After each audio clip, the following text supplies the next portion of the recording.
Shalom, Bapak-bapak, Ibu-ibu, dan saudara-saudara sekalian. Kita ketemu lagi di acara Embon Surgawi. Hari ini kita akan merenungkan firman Tuhan.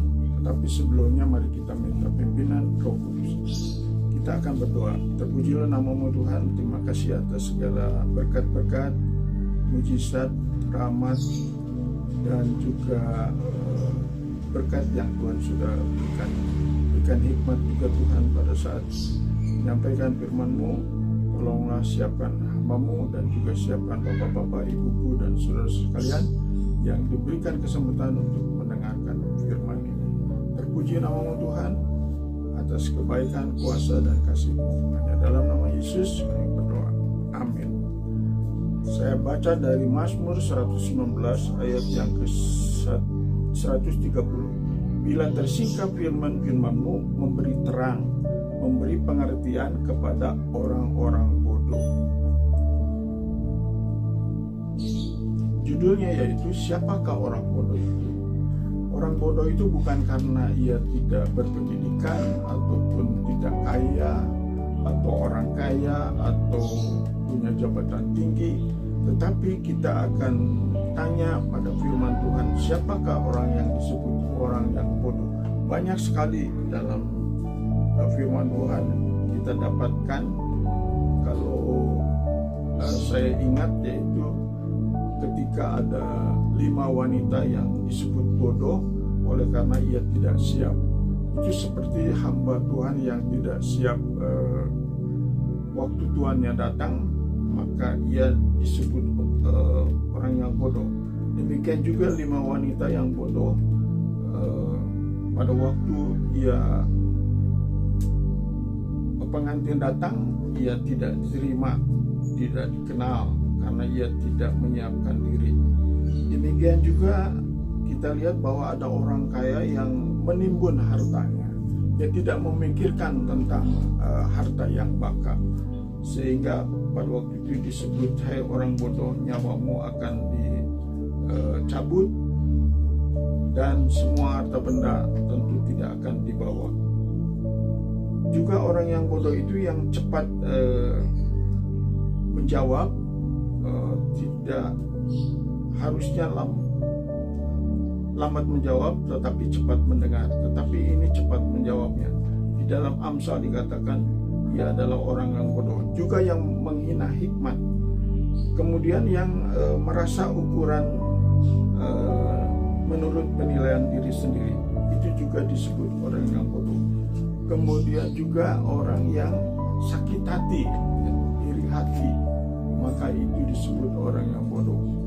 Kemudian juga yang tidak melakukan firman Tuhan, disebut orang bodoh. Jadi marilah kita mencegah hal-hal yang disebut kebodohan, terutama yang sangat berbahaya, yaitu dalam 1 Korintus pasal 1 sebagai kebodohan, yaitu tentang penyaliban Yesus Kristus. Kalau kita tidak percaya, maka kita tidak selamat.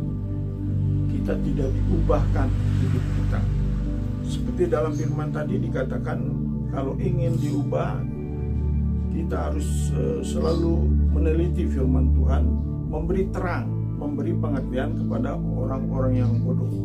Dan di dalam 1 Petrus 2 ayat 15 dikatakan, firman itu ataupun orang-orang yang dipakai oleh Tuhan itu dengan kebaikan maka akan membungkamkan orang-orang yang bodoh. Berarti kebaikan itu melawan kejahatan. Marilah kita lawan kejahatan dengan kebaikan. Itu menjadi suatu menjauhi dari kebodohan, tetapi menjadi orang-orang yang cakap atau pandai, pintar di dalam Tuhan. Nah, waktu itu juga ada beberapa yang mengakui kebodohannya, seperti Saul pada waktu dia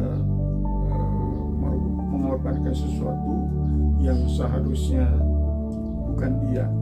Nah, sebab itu kita pun harus berhati-hati menjaga dalam hidup kita supaya kita menjadi orang-orang yang dianggap layak masuk ke dalam surga.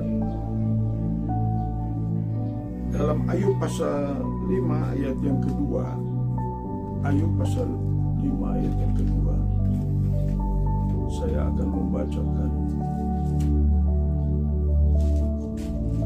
Ayub 5 ayat yang kedua. Sesungguhnya orang bodoh dibunuh oleh sakit hati, dan orang bebal dimatikan oleh iri hati. Demikianlah berbahayanya kita kalau sakit hati atau iri hati, maka kita tergolong orang yang disebut orang yang bodoh. Kita harus senang hati dengan orang yang maju, dan juga kita harus bersyukur, bersukacitalah dengan orang yang bersukacita, bersedihlah dengan orang yang bersedih hati. Itulah firman Tuhan. Sehingga kita tidak iri hati, kita juga tidak benci, karena itu akan mendatangkan niat yang buruk, seperti iri hatinya Saul. Niat yang buruk itu sampai akan membunuh. Sebetulnya kebencian itu juga hanya benci saja sudah disebut pembunuh. Jadi kita harus jaga hati kita tidak iri, kita tidak dengki, sehingga kita menjadi orang-orang di dalam golongan yang bodoh itu. Berbahagialah orang yang mendengarkan firman Tuhan sehingga tersingkap dan menjadi terang dan juga bercahaya dalam hidupnya. Kebaikan nyata bagi semua orang. Lawanlah kejahatan dengan kebaikan. Terpujilah nama Tuhan. Kiranya firman ini menjadi berkat bagi kita.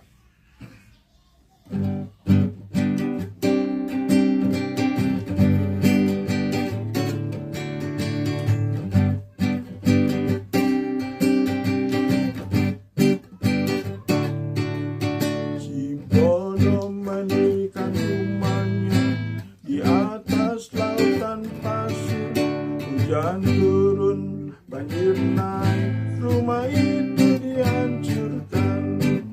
Si pintar mendirikan rumahnya di atas batu karang yang teguh. Hujan turun, banjir naik, rumah itu tetap teguh.